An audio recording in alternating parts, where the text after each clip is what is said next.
ছাত্রলীগের সহসভাপতি এখন ঢাকা বিশ্ববিদ্যালয়ের ইসলামী ছাত্র শিবিরের সাধারণ সম্পাদক। সভাপতির পর এবার প্রকাশ্যে এলো সাধারণ সম্পাদক এস.এম. ফরহাদের পরিচয়।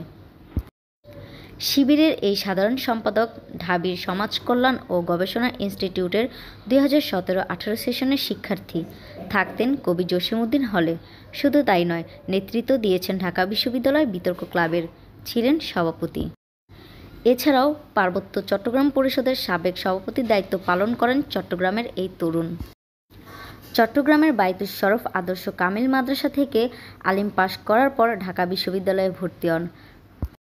কবি জসিমউদ্দিন হল ডিবেটিং ক্লাবের একটি ইফতার অনুষ্ঠানে ছাত্রলীগের বিশ্ববিদ্যালয় শাখার সাধারণ সম্পাদক তানভীর হাসান সৈকত ও কেন্দ্রীয় ছাত্রলীগের কারিগরি শিক্ষা বিষয়ক সম্পাদক এস.এম. রাকিব সিরাজীর সঙ্গে ফরহাদের একটি ছবি এবং তানভীর হাসানকে ফরহাদকে ফুল দেওয়ার আরেকটি ছবি ফেসবুকে ভাইরাল হয়েছে।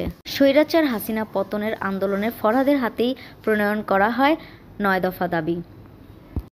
কোঠা বিরোধী আন্দোলন থেকে শুরু করে সরকার পতন সব জায়গায় বড় ভূমিকা পালন করেন ঢাবি শিবির সাধারণ সম্পাদক।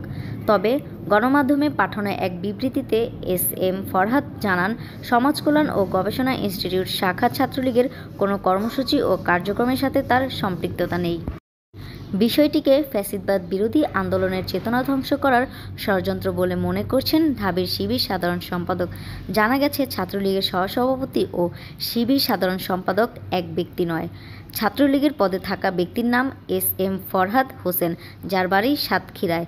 ফার্সি ভাষা ও সাহিত্য বিভাগের 2016-17 সেশনের শিক্ষার্থী তিনি।